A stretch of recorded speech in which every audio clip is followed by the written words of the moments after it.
personally, I identify as Irish, but also as Northern Irish, and certainly as European. And I think that's why, from my political perspective, Europe was always a fundamental part of the solution to here, that you can be Irish or British or both, and European Union, it allows people to have a regional identity and that kind of a blurred identity. And I think the common membership of the European Union, allowing Dublin and London to work together as equals and neighbours, was one of the things that helped to soften the relationship here. Of course, because of the Good Friday Agreement, people born here will always be entitled to both Irish and British citizenship, and that for some people will take the sting out of Brexit. But I think it in many ways will make people of an Irish identity and an Irish nationalist identity probably firmer in that identity, because the UK that was outward looking, that was social democratic, that was part of the European Union, was a more comfortable place to be. And if that changes quite dramatically, people will realign themselves a little bit more on a north-south basis. But equally, there are people who are unionist, feel British, but are attached to their European identity, many of whom might access an Irish passport for practical reasons, to get through the airport more quickly and so on. But I think people's identities aren't as fluid as they once were in Northern Ireland. And from my perspective, I would sort of quote John Hewitt, or actually I'd paraphrase John Hewitt, make it slightly differently than that. You know, I see myself as being British, I see myself as being Northern Irish, I see myself as being Irish, I also see myself as being a European, and I also see myself being a citizen of the wider world.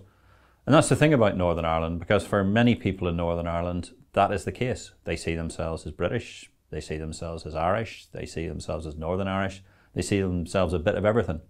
And that was the beauty of the Good Friday Agreement. And that was a Good Friday Agreement, remember, that our party, the Ulster Unionist Party, then led by David Trimble, that was part and parcel of what we got to, because it was trying to park the question of identity so we'd be able to move on.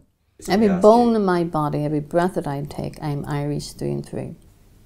I have an Irish diplomatic passport, and I have my own Irish passport. We live in the north of Ireland. It is still, you know, we have got a thing called the principal consent built into the Good Friday Agreement in the event of there being a border poll and Irish unity, and we have signed up to working with trying to bring the people to that point where we get agreement on the island of Ireland, but that we can identify ourselves as British and Irish or both.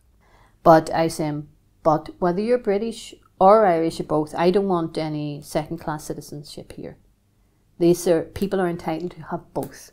So the 1.8 million people here are entitled to EU protection, whether they hold an Irish passport or not, because they have been afforded the right to have that. Do you see yourself as an Irish citizen who also happens to be a European EU citizen, or do you see yourself as Irish and European? So I see myself as Irish, and I see myself as an Irish citizen who has got afforded rights by being a member of the EU. Undeniably British. Yeah. Do you see yourself as an Ulsterman British, Irish and British, or? No, I probably find myself as British, but if you asked, depending on which sporting event was taking place at the time, I might be more Northern Ireland than the rest of the UK or British. But if anybody asks me from abroad, ever asks me where do you come from, I would say I come from the United Kingdom. I don't even specify from Northern Ireland.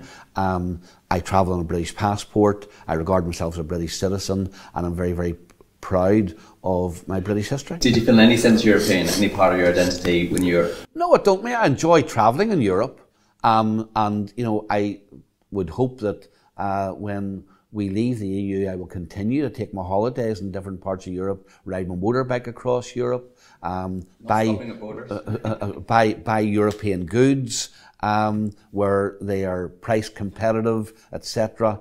But I don't feel that that means that I have to remain part of the European Union.